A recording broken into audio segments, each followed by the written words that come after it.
Demak, bugungi mavzuyimiz mitoz bo'ladi. Mitoz haqida gaplashamiz, ya'ni mitoz jarayoni, mitoz bo'linish haqida. Xo'p, demak, mitoz haqida gaplashadigan bo'lsak, yozib qo'yaman. Mitoz. Mitoz o'zi nima? Birinchi savol.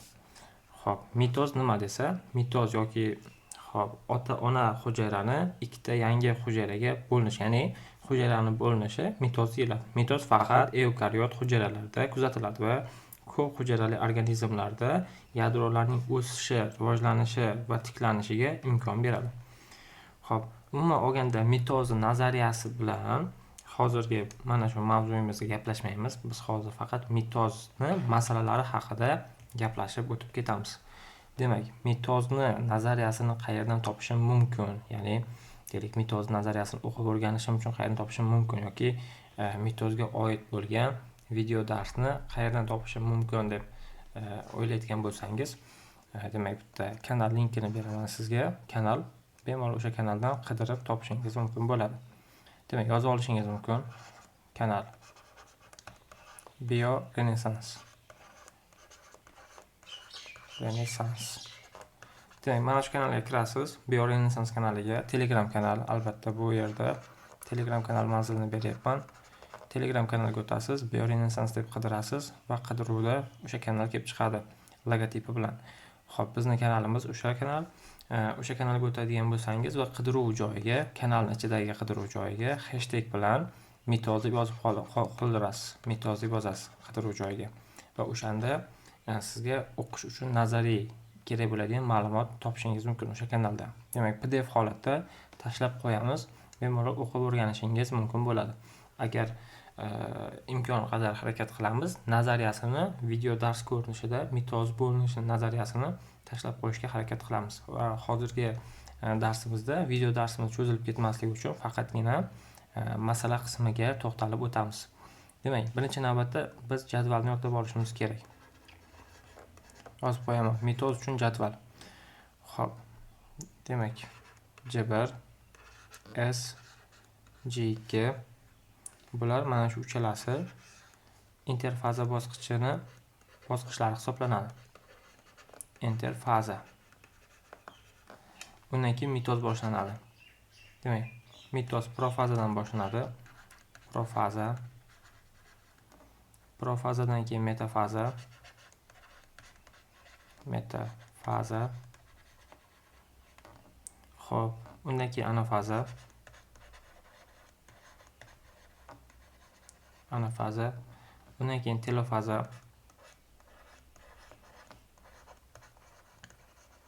Telofaza bilan birga sodir bo'ladigan yana bitta jarayon bor, sitokinez deyiladi. Xo'p, bular bu to'rtalasi, demak, mitozni bosqichlari hisoblanadi. Yozib qo'yaman, mitoz. Xo'p, o'zi umuman olganda hujayrani bitta siklini ko'rib chiqadigan bo'lsak, dumaloq holatda bitta sikl qilib ko'radigan bo'lsak, o'sha siklning eng asosiy ko'p qismini demak, interfaza bosqichi egallaydi.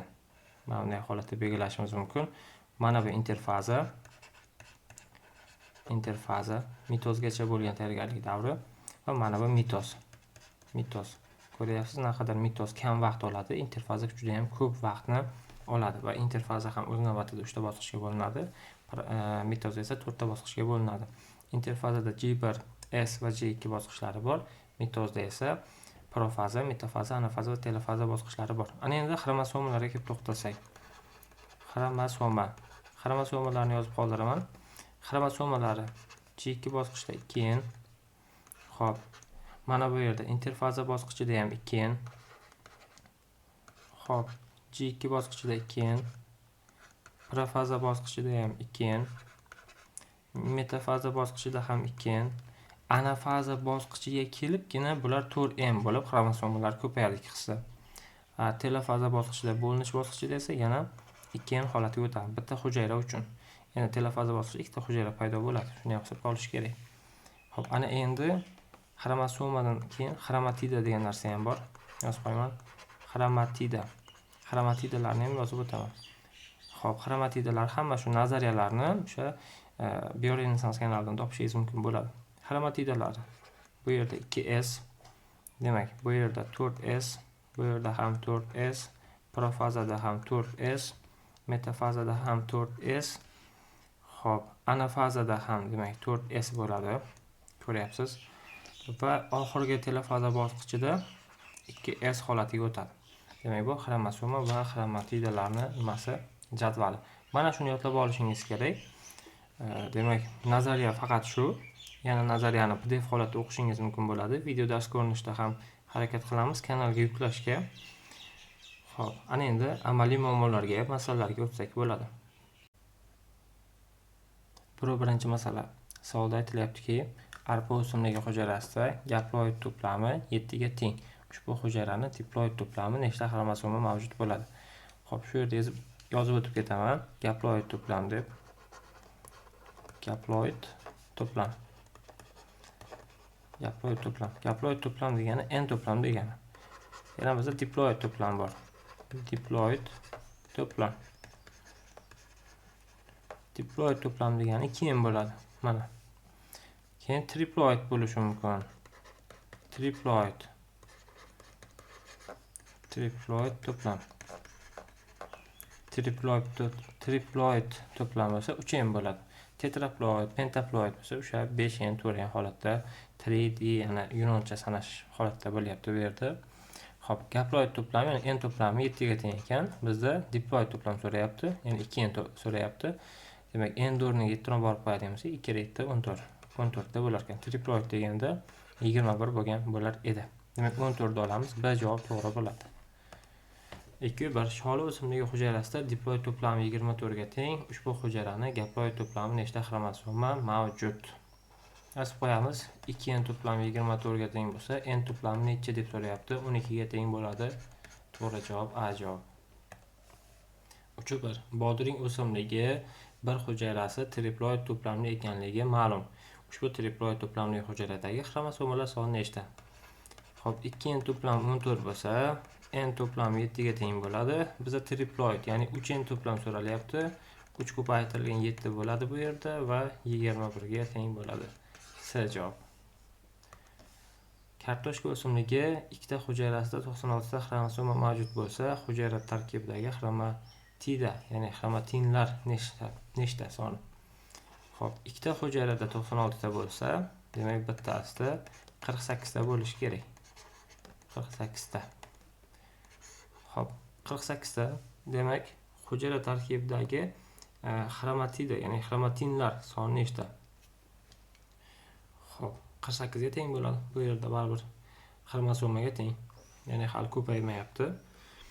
Ya'ni normal holatda bitta hujayra 2n to'plamga ega bo'ladi. Xromosomalar soni 2s xromatinlar soni yoki xromatidalar soni. Mana bunday holatda. Va mana bu yerda n bilan s bir-biriga teng holatda bo'ladi mana. Demak, xromatida so'raydimi, xromatin so'raydimi? Baribir o'sha 48 ta bo'laveradi xromosomalar soni o'zi. Savol: xromosoma nima? Xromatida nima? Xromatin nima? Xo'p, xromosoma mana bunday holatda bitta xromosoma bo'lishi mumkin. Ya'ni genetik axborot saqlovchi genetik ketma-ketlik DNKlardan tashkil topgan bo'ladi. Keyin mana bunday holatda bo'lishi mumkin. Bitta xromosoma, demak u ko'payib, ya'ni S bosqichida ko'payib, ikki hissa ko'paygan bo'lsa, mana bunday holatda beli bilan tutashgan bo'lishi mumkin mana. Demak, bu holatda ham bu xromosoma bo'laveradi. Faqat farqi mana bu bitta xromatida bo'lsa, mana bu yerda ikkita xromatida bor. Demak, mana bu qismlar buni o'zi xromosoma, bittalik xromosoma va tinch holatda yoki hujayraning ichida bu xromatin ham deyiladi. Xromatin, ya'ni yakka oddiy hali ikki hissa ko'paymagan, reduplikatsiyaga uchramagan xromosoma. Xromatin. Xo'p, mana bunday holatda bo'lsa ham, demak bu xromosoma deyiladi. Xromosoma. Faqat endi bu reduplikatsiyaga uchrab, o'sha interfazaning S bosqichida ikki hissa ko'payib, belbog'i bilan ikkita xromosoma maxsus bir qismlari bilan mana bu yerda tutashgan holatda turibdi. Endi bu yerda mana shu qismlari, ya'ni ikkita xromosoma birlashgan holatda turibdi. Egizak akuka xromosomalar, bular xromatidalar deyiladi. Yozib qo'yaman. xromatida. Bu ham xromatida. Xo'p, xromosomalar n bilan belgilanadi. Nechta xromosoma bo'lsa, o'sha n. Xromatidalar s bilan belgilanadi. Demak, normal holatda 2n 2s bo'lishi kerak. n bilan s bir-biriga teng holatda bo'ladi.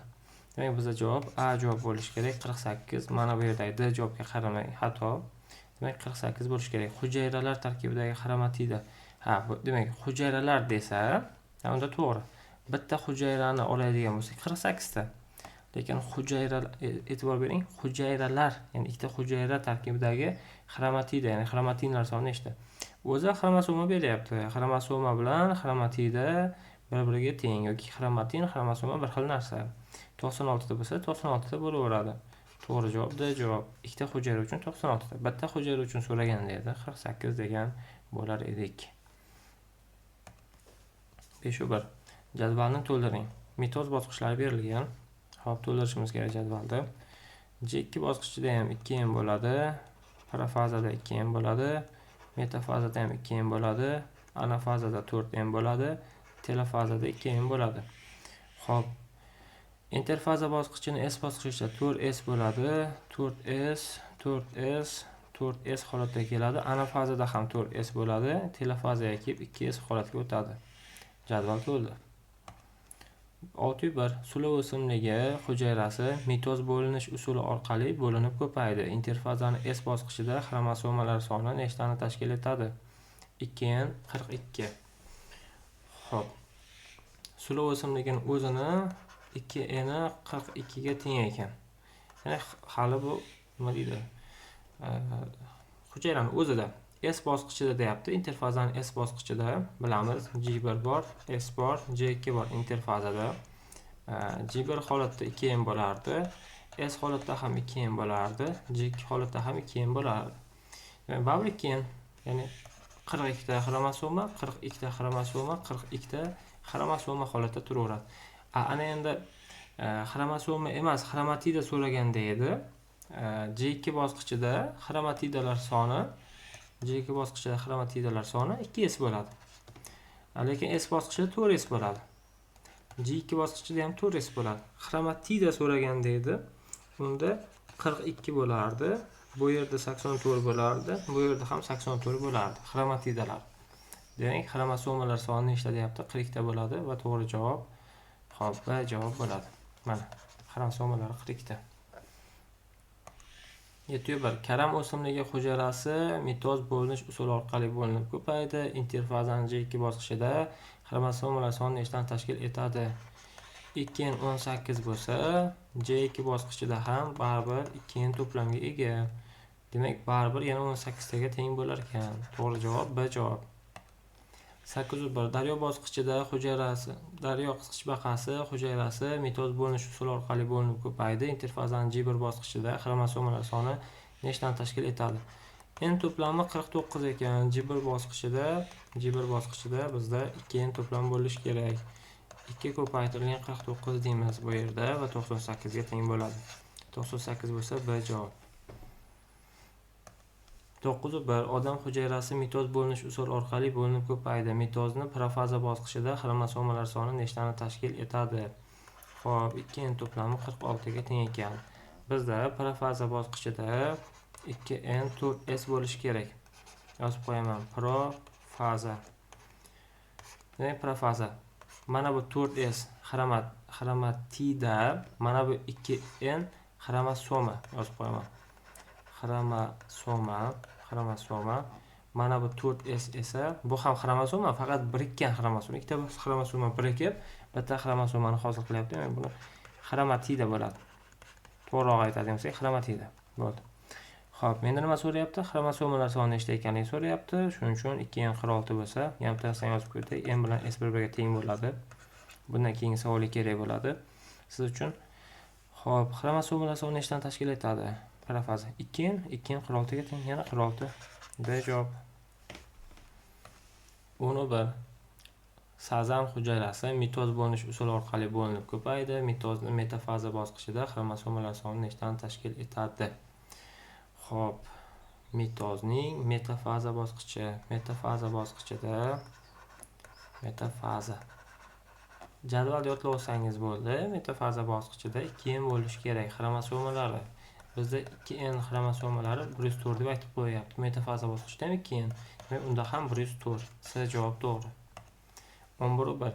Bodring o'simligi hujayrasi mitoz bo'linish usuli orqali bo'linib ko'paydi. Mitozning anafaza bosqichida xromosomalar soni nechtani tashkil etadi? Xo'p, anafaza bosqichida xromosoma so'rayapti. Anafazada boshqacharoq bizda, ya'ni anafazada 4n 4s holatda bo'ladi. Ya'ni xromosomalari 4n. Bizda 2n holati 18 bo'lsa, 4n holati demak 36 ga teng bo'ladi. To'g'ri javob A javob ekan. 12.1. Beda o'simligi hujayrasi mitoz bo'linish usuli orqali bo'linib ko'paydi. Mitozning telofaza bosqichida xromosomalar soni nechtani tashkil etadi? Mana shu yerda adashib ketilgan. Beda o'simligida qayerda adashib ketilgan? Xo'p, savolda adashgan. Mana bu n to'plami 16 ku. Javobda adashgan degani. Javobda adashgan. N to'plami 16. Mitozni telofaza bosqichida 2n to'plam bo'lishi kerak. Telofazada 2n bo'lishi kerak. 2n bo'ladigan bo'lsa 2 ko'paytirilgan 16 bo'lib turib, bizda 32 bo'lishi kerak edi. Ya'ni xromosomalar soni 32 ta bo'lishi kerak. Shunda to'g'ri javob B javob bo'lishi kerak edi. Demak, bu yerda S javob xato. To'g'ri javob B javob bo'ladi. 13.1. O'simlik hujayrasining mitoz usulida ko'payishining anafaza bosqichida xromosomalar soni 40 ta bo'lsa, interfazaning G1 bosqichida xromosomalar nechta bo'ladi? Anafazada 4n bo'ladi. O'sha 40 taga teng bo'lsa, n to'plami 10 taga teng ekan. G1 bosqichi deyapti. G1 bosqichida mana G1 bosqichida 2n bo'lish kerak. N o'rniga borib qo'yaman. 2 ko'paytirilgan 10 bo'ladi va 20 ta xromosoma bo'ladi. To'g'ri javob B javob ekan. 14.1. O'simlik hujayrasining mitoz usulida ko'payishini telofaza bosqichida xromosomalar soni 48 ta bo'lsa, telofaza bosqichida 2n bo'lishi kerak. O'sha 48 ga teng ekan. N to'plami 24 ga teng ekan.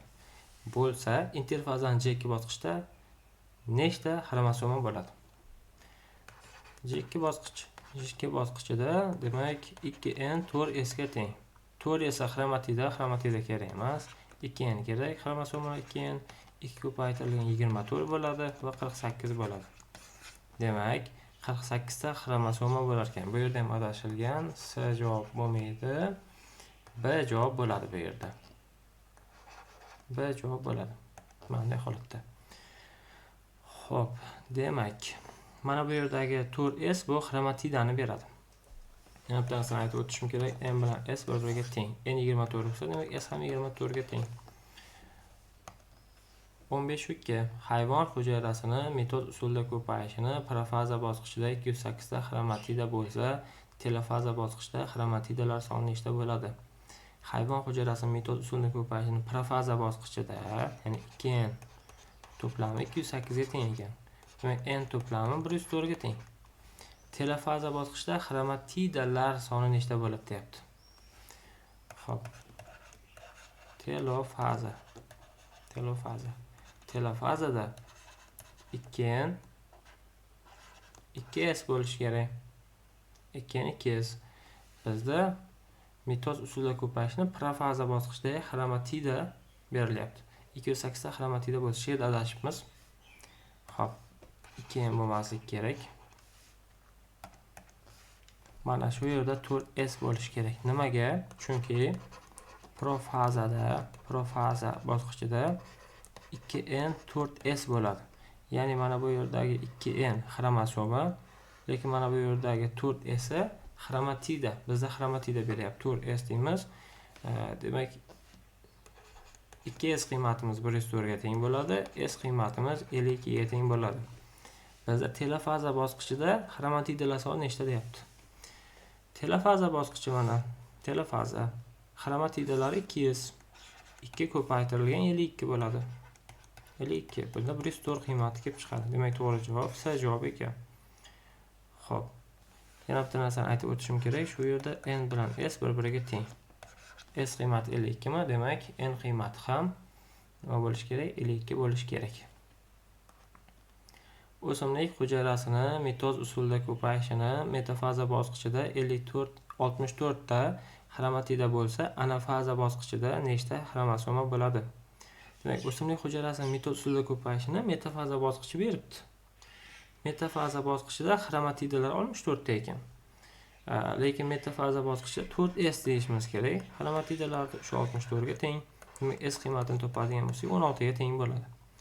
Anafaza bosqichida nechta xromosoma bo'ladi deyapti. Xromosoma, demak n bilan s bir-biriga teng ekanligidan foydalanib, n qiymatini ham 16 ekanligini yozib olaman. Va endi anafazani yozsak. Anafaza bosqichidagi xromosomalar 4n qiymatga ega bo'ladi. Xromatidalar 4s, endi uni yozmayapman, kerak emas. 4n olib borib qo'yaman. 4 ko'paytirilgan 16. 4 ni 16 ga ko'paytiradigan bo'lsak, yana 64 kelib chiqadi. Demak, xromosomalar 64 ta ekan. Javob D javob.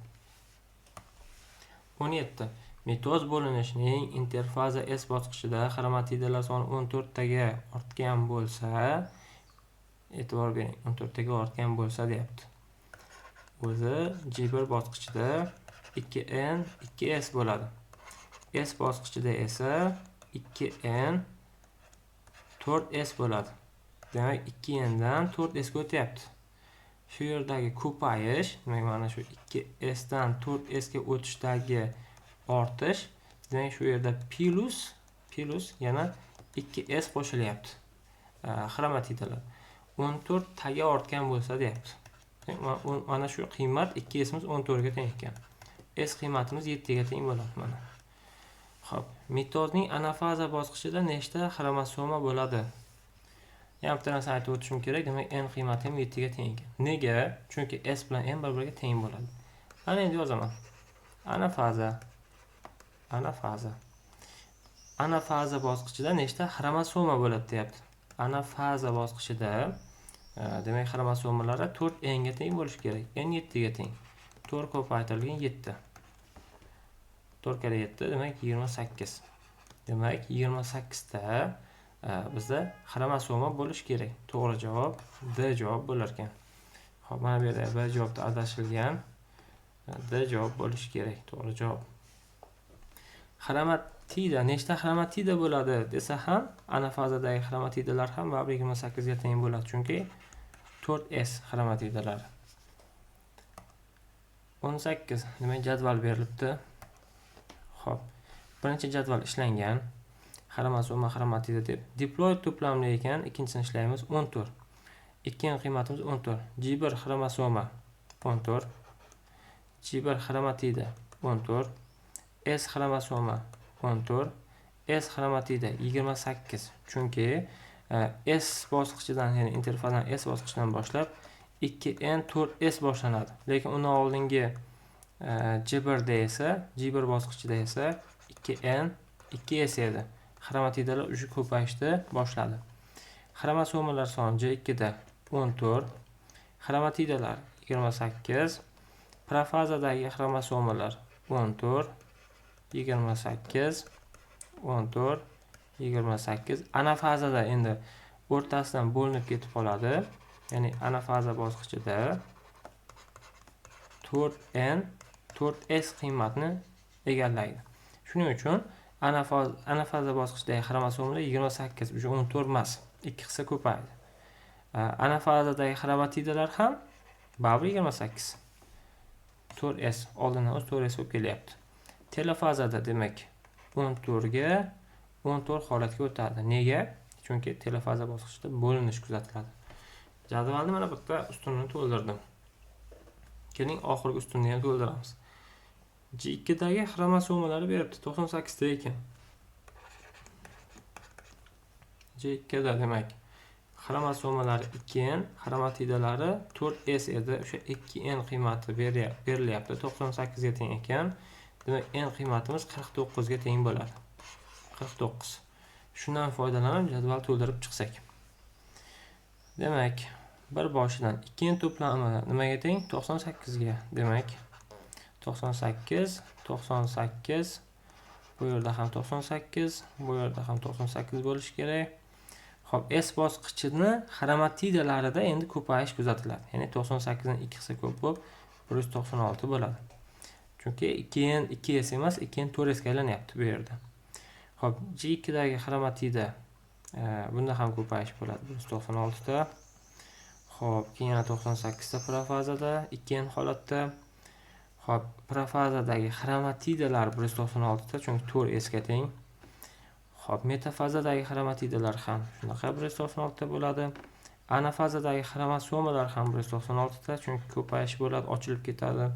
Anafazaning xromatidalari ham 196 ta, telofazaga kelib bular 98 qiymatiga o'tadi. Demak, jadvalda qolgan qismini o'zingiz mustaqil ravishda to'ldirib chiqishingiz kerak.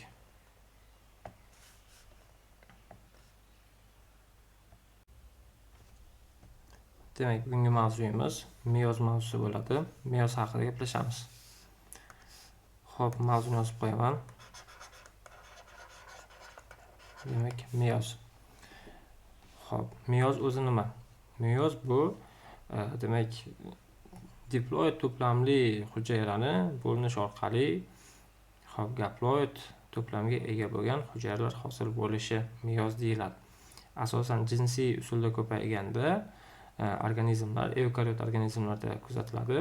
Jinsiy usulda ko'payayotganda, demak spermatozoidlar hosil bo'lishi yoki tuxum hujayralar hosil bo'lishdan meyoz usuldan foydalanib, demak bo'linadi hujayra. Xo'p, bunda bitta hujayra avval ikkita hujayraga bo'linadi va bu ikkita hujayra ham yana o'z navbatida ikki qismga bo'linib ketadi va bunda 4 ta hujayra hosil bo'ladi mamnun holatda. Xo'p, demak, bitta hujayra 2 ga bo'linyapti. Avval hujayramiz 2n 2s to'plamiga ega bo'lsa, bu bo'linish natijasida n 2s to'plamli ikkita hujayra hosil bo'ladi. N 2s to'plamli. Xo'p, o'rtasiga virgulni qo'yib qo'yaylik mamnun holatda va endi yana bo'linganda bunda ns to'plamli hujayralar hosil bo'ladi mamnun holatda. Mana bunday holatda. Endi meyozda ham interfaza bo'ladi. Interfaza va undan keyin meyoz boshlanadi. Meyoz. Faqat bu yerdagi meyoz ikkita davrdan iborat bo'ladi. Meyoz 1, meyoz 2 holatda. Xo'p, interfaza 3 qismga bo'linib ketadi. Bu yerda 3 qismga bo'linadi. Demak, G1, S, G2. Meyoz esa demak o'zi davrlar hisobiga ikkita davrga bo'linib ketadi. Birinchi davr, ikkinchi davr. Birinchi davrda ham demak profaza bo'ladi. Profaza. Yozib qo'yaylik, profaza. Metafaza. Metafaza. Xo'p, anafaza. Anafaza va telofaza. Telofaza. Demak, bu birinchi davr uchun tegishli bo'lgan. Xo'p, ikkinchisi ham, demak ikkinchi davr ham xuddi shunday davrlarga bo'linib ketadi. Yana profaza. Xo'p, metafaza. Metafaza. Yozib qo'yamiz. Demak, anafaza. Anafaza va telofaza. Telofaza. Mamnun holatda. Xo'p, mana bu yerdagi birinchi davr bo'lgani uchun profaza 1, metafaza 1, anafaza demak 1 va telofaza 1 bo'ladi. Bular esa profaza 2, metafaza 2, xo'p, anafaza 2 va telofaza ikkinchi davrlarga bo'linadi. Birinchi interfazadan boshlaymiz. Interfazadagi xromosomalar to'plami qanday holatda bo'ladi? 2n va 2s holatda bo'ladi. Xromosoma va xromatidalarni yozyapman. Xo'p, s to'plami demak 2n 4s holatiga o'tadi, ya'ni s davrida, interfazaning s davrida. G2 da esa 2n 4s ligicha turadi. Profazada ham demak bu yerda 2n 4s holatda bo'ladi. Metafazada ham 2n 4s holatda bo'ladi. Anafazada ham demak bu yerda 2n 4s holatda bo'ladi. Telofazada bular bo'linadi. N 2s holatiga o'tadi. Mana bu yerda ko'rgan N 2s hujayramiz shu yoqdan kelgan. Birinchi telofaza bo'linishdan kelyapti. Xo'p, mana bu yerda demak yozib qo'yaman. Telofaza, telofaza 1. Mana bu yerdagi ham telofaza bosqichida bo'linyapti. Faqat bu telofaza 2 bo'lyapti bunday holatda. Xo'p, yozib qo'yamiz endi profaza n 2s to'plamli. Xo'p, metafaza ham n 2s to'plamli. Anafaza bu yerda mana shu yerda o'zgaradi anafaza. O'rtadagi belbog' ochilganda keyin 2s to'plamli bo'ladi. Ana endi telofaza n s to'plamli bo'ladi. Ikkinchi telofazada ns to'plamga ega bo'lgan hujayralar hosil bo'lar ekan. Mana shu joyini, demak, meyoz mana shu jadvalni yodlab olishimiz kerak. Xo'p, jadvalni to'ldiring. Xo'p, J2 da xromosomalar soni demak 8 taga teng ekan. O'z odatda J2 da 2n 2s bo'lishi kerak. Yo'q, adashdik. 2n 4s bo'lishi kerak. O'sha 2n joyimiz 8 bo'ladigan bo'lsa, demak n qismi 4 ga teng bo'ladi. Xo'p, to'ldirib boshlaymiz. Demak, diploid 8 ta ekan, xromosomalar J1 da 8 ta ekan, xromatidalar ham 8 ta, S da xromosomalar 8 ta bo'ladi. Xromatidalar ko'payadi, 16 ta bo'ladi. J2 da xromosoma 8 ta, xromatidalar 16 ta, profazada xromosoma 8 ta, 16 ta. Xo'p, 8 ta, 16 ta, 8 ta, 16 ta. Xo'p, e'tibor bering, anafaza 1 da xromosomalar ko'paymayapti. Chunki bu meyoz. Mitoz bo'lganda ko'payardi. Xo'p, telofaza 1 da demak qisqarish kuzatiladi. 4 ta xromosomalar endi va telofaza 1 dagi xromatidalarimiz endi bu yerda 8 taga teng bo'ladi. 8 ta. Xo'p, hisoblaymiz. Profaza 2 ketdi. 4, 8, 4, 8. Anafaza 2 da ochiladi 8, 8. Telofazada endi 4, 4 holatga o'tib qolar ekan. Jadval bittasini men ishladim, qolganini o'zingiz to'ldirib ishlab qo'yasiz. Xo'p, keyingisiga o'tamiz. Demak, savolda aytilyaptiki, suli o'simligi hujayrasi meyoz bo'linish usuli orqali bo'linib ko'paydi. Profaza 1 bosqichida xromosomalar soni nechtani tashkil etadi? Xo'p, profaza 1 dagi nimani so'rayapti? Profaza 1 bosqichidagi xromosomalar soni demak so'ralyapti. Profaza 1 da yozib qo'yaman. Profaza 1. Ushbu bosqichda demak 2n 4s ga teng bo'lishi kerak. Bizda 2n to'plami o'zi 42 ekan. Profaza 1 da ham 2n. Shuning uchun baribir yana 42 bo'ladi va to'g'ri javob B javob bo'ladi. Karam o'simligi hujayrasida meyoz bo'linish usuli orqali bo'linib ko'paydi. Anafaza 1 bosqichida xromatidalar soni nechtani tashkil etadi? Anafaza 1 bosqichi so'ralyapti. Bu yerda anafaza 1 bosqichida demak bilamizki 2n 4s holatiga teng bo'ladi. 2n 18 ga teng ekan. Va menda xromatidalar so'ralyapti, ya'ni 4s so'ralyapti. Xo'p, n bilan s bir-biriga teng bo'ladi. Demak, 2n qiymati 18 bo'lsa, n qiymati 9 bo'ladi. Demak, s qiymati ham 9 ga teng. Olib borib qo'yaman. 4 ko'paytirilgan 9. Demak, bu yerda 36 kelib chiqadi. 36. Demak, xromatidalari 36 ta ekan. B javob. To'g'ri bir. Daryo qisqichbaqasi hujayrasi meyoz bo'linish usuli orqali bo'linib ko'paydi. Metafaza 1 bosqichda xromosomalar soni nechtani tashkil etadi? N to'plami 49 bo'lsa, demak bizda metafaza M1 deb qo'yaman. Metafaza birinchi bosqichimizda 2n 4s holatga teng bo'lishi kerak. Xromosomalar 2n bo'ladi. 2n ni topib olaman. 2 ko'paytirilgan 49 deymiz. N o'rniga 49 qo'yganimda demak 98 kelib chiqadi. Va to'g'ri javob B javob ekan. 5.1. Odam hujayrasi meyoz bo'linish usuli orqali bo'linib ko'paydi. Telofaza 1 bosqichida xromosomalar soni nechtani tashkil etadi? Xo'p, 2n to'plami 46 ga teng bo'lsa, n to'plami 23 ga teng. Telofaza birinchi bosqichda ham n 2s to'plam hosil bo'ladi. Demak, n bo'lganligi uchun 23 bo'lib, to'g'ri javob A javob bo'ladi. 6.1. Sazan hujayrasi meyoz bo'linish usuli orqali bo'linib ko'paydi. Telofaza 2 bosqichida xromosomalar soni nechtani tashkil etadi? Xo'p, T2, ya'ni telofaza 2-bosqich.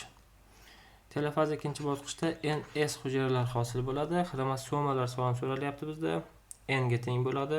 Xo'p, o'zi 2n holati 104 ga teng bo'ladigan bo'lsa, n holati elektr ga teng bo'lar ekan.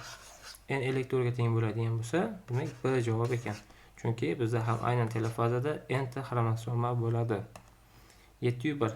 Bodring o'simligi hujayrasi meyoz bo'linish usuli orqali bo'linib ko'paydi. Profaza 2 bosqichida xromosomalar soni nechtadan tashkil etadi?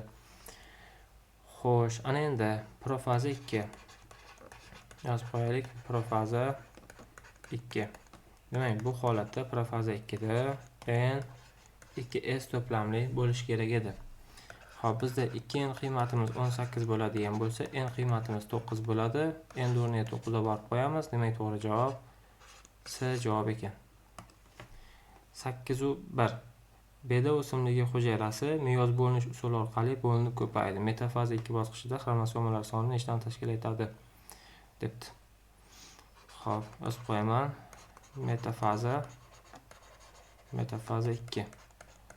Metafaza 2 da demak n 2s to'plamli bo'lish kerak. Bizda n to'plami 16 ga teng ekan. Mana shu yerda adashilgan 2n to'plam deyish kerak edi. Mana bu yerda x qolib ketgan bo'lgan. Xo'p, n to'plami 8 ga teng bo'ladi. Xo'p, yoki bu yerda adashmaganda bu yerda n to'plami 16 ku. N to'plami 16. N to'plami 16 bo'ladigan bo'lsa, demak metafaza 2 so'ralyapti. Metafaza 2 bosqichida xromosomalar soni nechtadan tashkil etadi? N ta metafaza 2 da n ta xromosoma bo'ladi. N 16 ga teng bo'lsa, demak to'g'ri javob 16 bo'lib, C javob bo'lishi kerak. Shunda to'g'ri javob C bo'ladi. Bu yerdagi D javob bizda xato bo'ladi. Xo'p, demak, keyingisiga o'tamiz. 9-2. Savolda aytilyaptiki, karam o'simligi hujayrasi meyoz bo'linish usuli orqali bo'linib ko'paydi. Anafaza 2 bosqichida xromatidalar soni nechtadan tashkil etadi? Demak, anafaza 2. Anafaza 2 da demak bizda 2n ga 2s bo'lish kerak. 2n ga 2s. Bizda 2n to'plam 18 bo'lsa, anafaza 2 da ham o'zi 2n to'plam, demak 18 bo'ladi yana. C javob. Xromatida deyapti. Xromatidasi 2s, mana 2s. n bilan s bir-biriga tengligini hisob qilsak, baribir C javob to'g'ri bo'ladi. O'simlik hujayrasini meyoz usulida ko'payishini anafaza 1 bosqichida xromosomalar soni 20 ta bo'lsa. Xo'sh, anafaza 1. Anafaza 1 da xromosomalar 2n ta bo'ladi va o'sha 20 ga teng ekan, n 10 ga teng bo'ladi. Anafaza 2 bosqichida nechta xromosoma bo'ladi deyilyapti.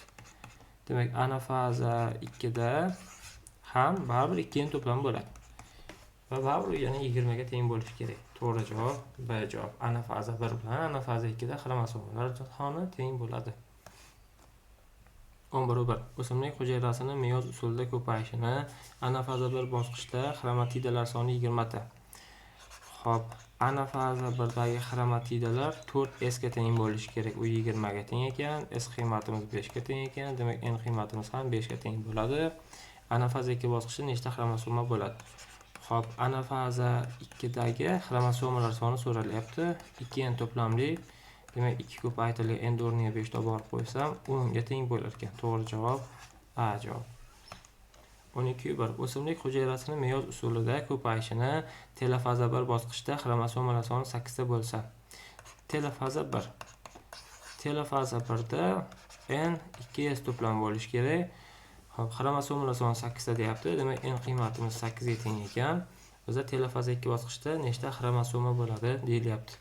Telofaza 2 da ham baribir n s to'plamli bo'ladi. Xromosomalar soni so'ralgani uchun baribir n bo'lib, to'g'ri javob 8 bo'lib, B javob to'g'ri bo'laveradi. Nimaga? Chunki telofaza 1 da ham telofaza 2 da ham n to'plam. Faqat telofaza 1 da 2s to'plam bo'ladi xromatidalari. Telofaza 2 da xromatidalari ham s to'plamga ega bo'ladi. 13-1. O'simlik hujayrasini meyoz usulida ko'payishini telofaza 1 bosqichda xromatidalar soni 32 ta bo'lsa. Telofaza 1 dagi xromatidalari berilyapti. 2s ga teng edi. Xromatida 32 bo'lsa, s qiymatimiz 16, n qiymatimiz ham 16 ga teng bo'ladi. Telofaza 2 bosqichda nechta xromosoma bo'ladi? Telofaza 2. Xo'p, demak n s to'plam bo'lishi kerak. Xromosoma nechta deyapti? N ga teng, 16 taga teng bo'lar ekan demak. N qiymatimiz 16. C javob to'g'ri. Xo'p, keyingisi 14-1. o'simlik hujayrasining meyoz usulida ko'payishini anafaza 2 bosqichda xromosomalar soni 30 ta bo'lsa. Anafaza 2 deyapti. Anafaza 2dagi nima berilyapti? Xromosomalar soni berilyapti. 2n 30 ga teng bo'lsa, n qiymatimiz 15 ga teng bo'lar ekan. Anafaza 1 bosqichda nechta xromosoma bo'ladi?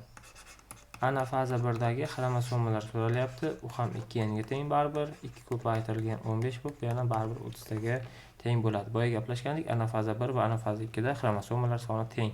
Xromatidalar soni bilan farqlanadi bular. S javob to'g'ri. 15-1. O'simlik hujayrasining meyoz usulida ko'payishini anafaza 2 bosqichda xromatidalar soni 20 ta bo'lsa. Demak, anafaza 2da xromatidalari 2s bo'lishi kerak va u 20 taga teng ekan. S qiymatimiz 10 ga teng ekan, n qiymatimiz ham 10 ga teng bo'ladi. Anafaza 1 bosqichda nechta xromosoma bo'ladi? Anafaza 1da demak 2n to'plam bo'lsa, 2 ko'paytirilgan 10 o'rniga n o'rniga 10 ni qo'ysam, baribir 20 ga teng bo'ladi. Demak, to'g'ri javob B javob ekan. Keyingisi. Hayvon hujayrasining meyoz usulida ko'payishini profaza 1 bosqichda 208 ta xromatida bo'ladi. Xo'p, profaza 1da 4s bo'lishi kerak. 208 ga teng ekan u. Xo'p, s qiymatimizni hisoblaydigan bo'lsak 52 ga teng bo'ladi. Telofaza, xo'p, s qiymati 52 bo'lsa, n qiymati ham 52. Telofaza 1 bosqichda xromosomalar soni nechta? Telofaza 1da demak n taga 2s ta bo'lishi kerak. Xromosomalar n ta, n o'rniga 52 bo'ladi. Demak, to'g'ri javob B javob. Ya'ni telofaza 1 bosqichda xromosomalar 52 ta bo'lar ekan. 17-1. O'simlik hujayrasining meyoz usulida ko'payishini metafaza 1 bosqichda 64 ta xromatida bo'lsa. Metafaza 1 bosqichi berilyapti. Nima? Xromatidalar so'ralyapti. Xromatidalari 4s ga teng va 64 ga teng ekan. S qiymatimiz 16 ga teng ekan, n qiymatimiz ham 16 ga teng ekan. Anafaza 2 bosqichda nechta xromosoma bo'ladi? Anafaza 2. Anafaza 2dagi xromosomalari demak 2n to'plam bo'lishi kerak. 2 ko'paytirilgan 16 deymiz va 32 kelib chiqadi. To'g'ri javob B javob ekan. 18-1. Hayvon hujayrasining meyoz usulida ko'payishini telofaza 1 bosqichda 104 ta xromatida bo'lsa. Telofaza 1da 2s bo'lishi kerak. Xromatidalari va o'sha 104 ga teng ekan. Demak, S qiymatimiz 52 ga teng bo'lar ekan. Profaza 1 bosqichda xromosomalar soni nechta? Profaza 1 bosqichda 2n to'plam bo'lishi kerak. T1 edi bu. Mana bu endi profaza 1 haqida gap ketyapti. Profaza 1da 2n to'plam bo'ladi. Xo'p, S to'plam 52 bo'lsa, n to'plami ham 52 ga teng. Olib borib qo'yaman. 2 ko'paytirilgan 52 104 bo'ladi. To'g'ri javob S javob ekan.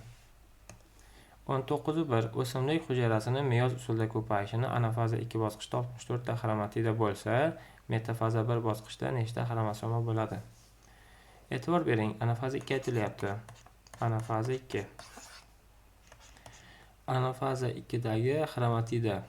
Xo'p, 2s ga teng edi 64, s qiymatim demak 32, n qiymatim ham 32 ga teng. Metafaza 1 bosqichda nechta xromosoma bo'ladi deyilyapti. Metafaza 1.